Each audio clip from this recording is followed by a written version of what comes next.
Welcome to Interface. It's a privilege to introduce a senior scientist of the country, a retired professor from GB Pant University. He has done his PhD in biochemistry from IISc, and then he went on to join the Department of Biochemistry in Pantnagar, now Uttarakhand. He is very active as a member of high power committees. Welcome to the program, sir. My pleasure. Sir, I would like to ask you a couple of questions. In this long years of about 40 years of academic life as a faculty member of the university, you have seen many facets of science. You started your career as a microbiologist, basically molecular biology is what you have been doing, and then you shifted into pathogens and diseases and host-pathogen interactions. So, could you just tell us the highlights of what you have been doing? Yeah, sure.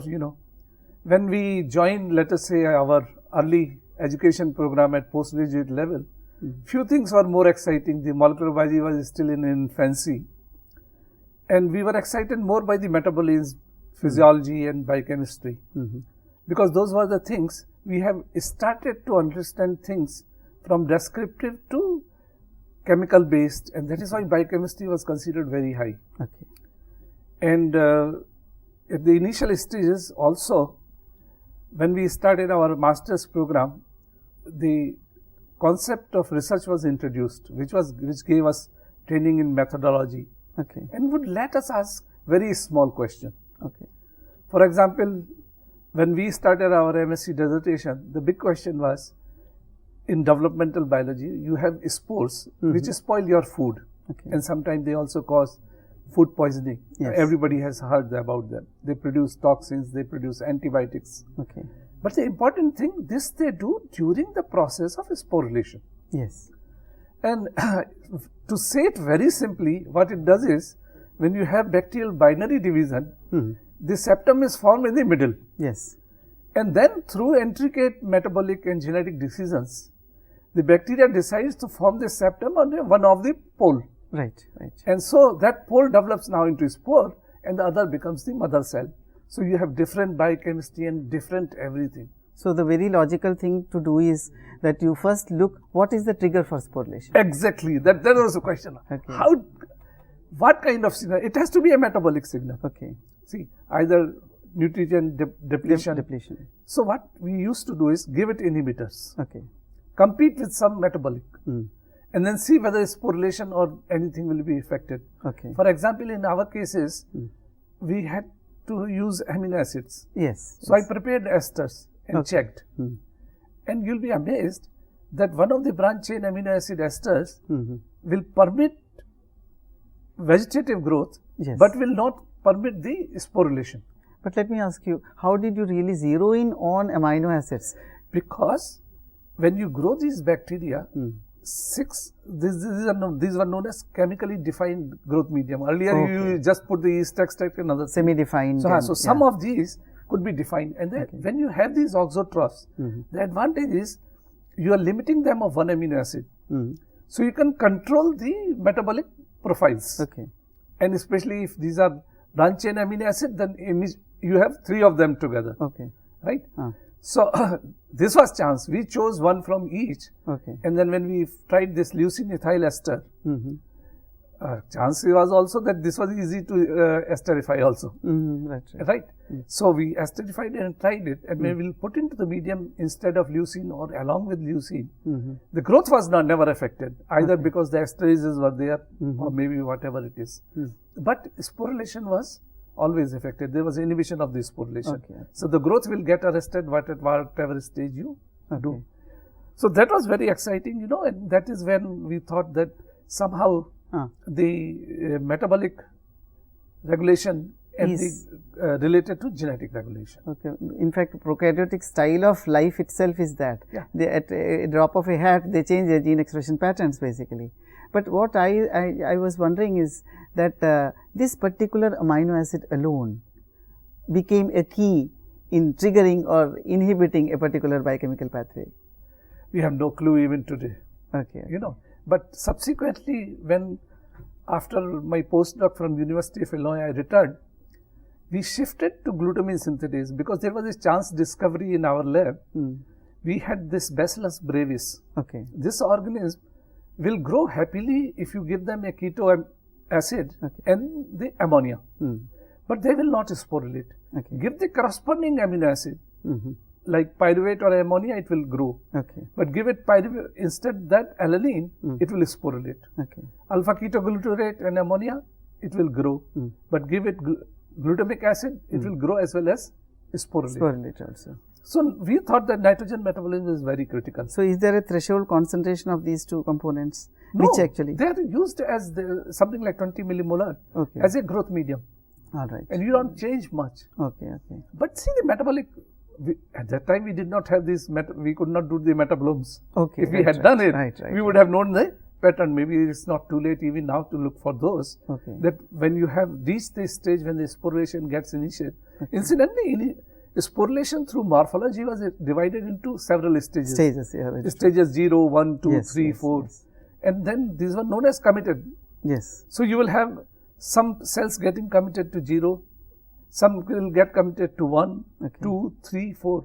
So it was a step. Genetic decision is not triggers one and then it follows completely. Yes, yes. It can get arrested at various stages or continue. So there's scope for decisions at every step, basically. Let me tell you, my understanding is now these systems are universal. You yourself know you are working model system. Model system are nothing but the genetic unity of the biological systems. Yes, that's true. Right.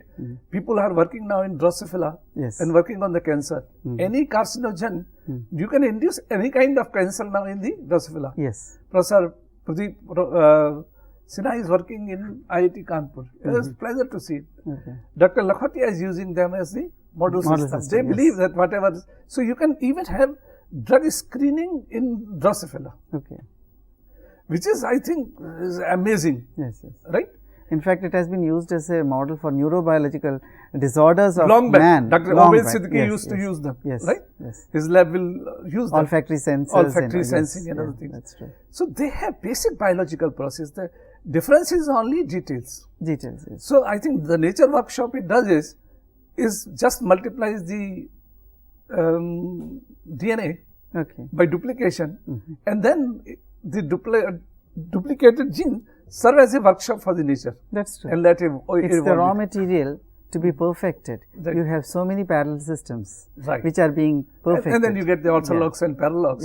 You know already the paralogs is the one which will have a different function. Ortholog is the same function and different one. So there's a whole ortholog world, right from the bacteria to other things. And especially the one which are involved in the cell cycle and other things, regulation. Where the division and differentiation is involved, I think it is highly conserved. Yes, very conserved. In fact, most of the genes, because the what we know about cell cycle today came from yeast, both fission yeast and budding yeast. And of course, there were amphibian systems, oocyte systems, starfish and so many other systems as well, from where a lot of information is gathered. But the universality of the mechanism is quite well established now. Actually, we extended this work when we came at a dead end because molecular biology was not yet developed. So we could ask those kind of questions at that point of time. So we shifted into host-pathogen interaction, which had a direct application like Alternia blight of Brassica. It's a fungal or a bacterial? It's a fungal disease. Fungal rot.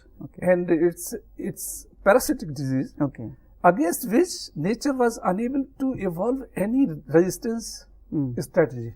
Mostly it is by avoidance or this one. I'll tell you that that was a very interesting experience. This is for the first time we learned the interplay of toxin and hormone. And it was a very interesting. In which system did you try this? Alternia blight. So the Alternia brassicae was the fungus, right, which is a parasite. You put when the infection takes place, you get a necrotic lesion and concentric chlorotic lesion.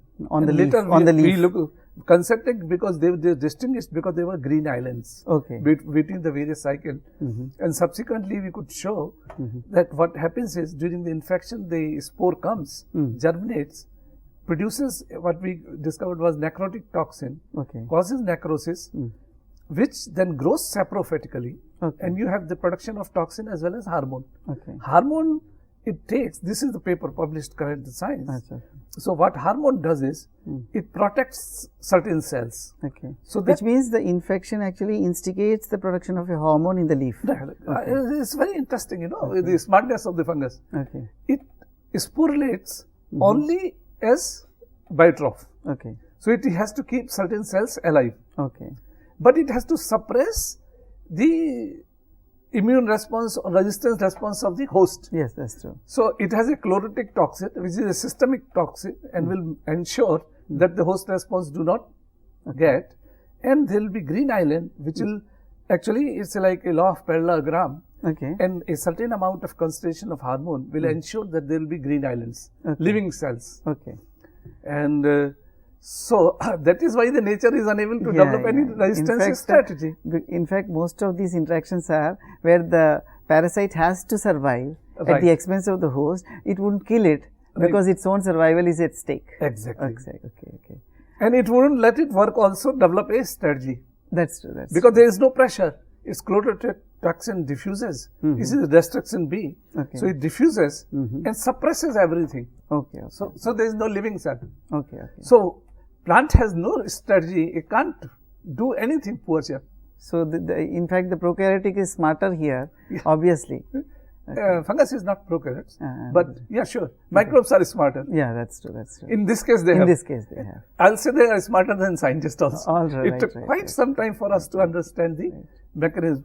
Earlier, our thought was we will genetically engineer this, put a crop, which will detoxify the toxin, and then we learned that toxin is very inert toxin. Yes. Okay.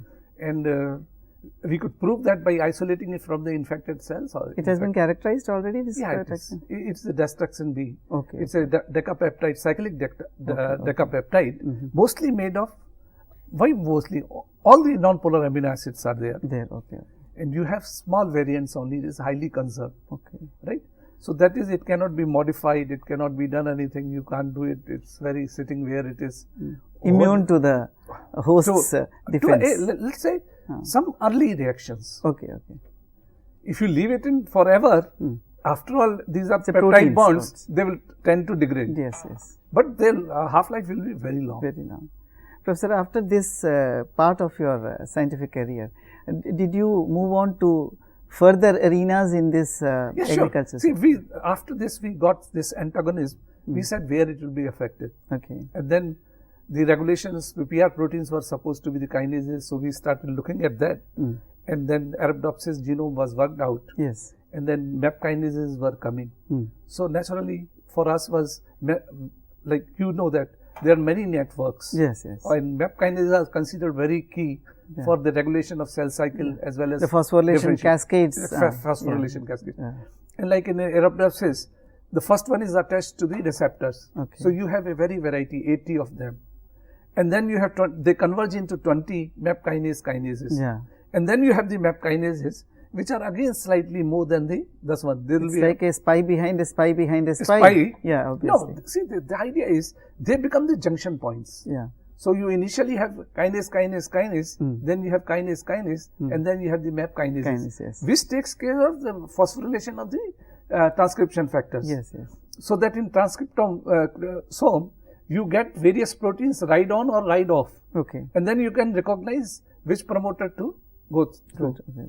They have never been shown into that intricate detail because even in a you know that yeast hybrid system, at present we can deal only with two protein systems. Yes. Whereas a transcriptosome has as many as 29 to 30 proteins. Yeah, that's true. One will come, one will take off. Okay. Another will come, modify so that it now recognizes some other system. So it is like, that's the example. No, with the advent of bioinformatics and so much of data, protein data as well as RNA and DNA data, one could actually generate, functional networks as has already been done in many cases. See, what probably one will be doing early is, if we develop some kind of in vivo system where we can sense the protein-protein interactions, right? Without doing any perturbations. Okay. that is the ideal system where you can learn that. Okay. Because these are very small changes which change the dissociation constant. Probably I'm getting too technical. Yeah. Okay. And that dissociation constant decides how much you are going to have it. Okay. See, kinases have two advantages. They are enzyme as well as they are the substrates. Okay. So if you increase their concentration, you are increasing the substrate, which will have the cascade effect of the next step. Because for next step, they are enzymes. Okay. So I think if you ask me today, maybe it's getting exciting but highly confusing. Highly confusing. But that's the way the nature works. Yeah, that's true. The order emerges from the disorder, and then the order seems disorder because we don't understand. Then we don't understand. But it should be like your... You're talking about systems biology, which has already stepped in. Yes, look at the computers are the simplest example. Okay. In the byte, you have only yes or no. Yes, that's true. But the way they are arranged and they are made to the interturn, they can do very complex jobs. Yes. So probably 17% of the genome is the regulatory proteins. Yes. And each one is like your bytes. Okay. So their interplay will give you very complex systems in biology. That's true. I mean, I don't see in my lifetime ever able to totally discern that from here, this goes to here, this goes to here, this goes to here, this goes to here, this goes to here. Yeah. But we will know the basic fundamental principle by which it is done. Like, so there was a time when reductionist approach was there. Now we have a kind of a very integrative approach. Systems biology actually, which encompasses the entire cell and its interaction. Yeah. Now moving on to, as you were, advancing in your career, right from this host-pathogen relationship, what else was exciting to you? In fact, See, I think what happens is with time, you become more focused. Yes. Rather, in the earlier stages, we like to do many things. That's true. But as we grow, the basic question takes over. Okay. This one. So today, I am more excited about working out the details. Okay. How exactly? And then, fortunately for us, as you said, bioinformatic tools are becoming available. Experimental tools are becoming available. Even the instrumentation is becoming available, which is very sophisticated. Yes. And not only that, they have reached a stage largely because of the nanotechnologies that only few or even single proteins now can be studied. Yes, that's true. And that too in the liquid. So, science is an exciting phase. Yeah. See, there was a time when, single gene studies and their products were a fad. But when the DNA microarray technology came in, now we have a snapshot of what's actually happening within a cell. Yeah, but it's interesting. Science, application has not weighted the full understanding of a system. That's true. And so far, whatever we have success in transgenics, especially in plants, or let's say even bacterial system, are with the alien genes. That's true. Which do not interact with other proteins in the host system. Okay. Let it be Bt toxin. Yeah, that's It is not seen by the system as such because it is coming isolated from the microbial system, and microbial system also is peripheral. Yes. Since you mentioned Bt toxin, I would like to just ask you something about. See, there's a lot of hue and cry about this transgenics, for instance, and we normally, ecology itself being such a complex affair.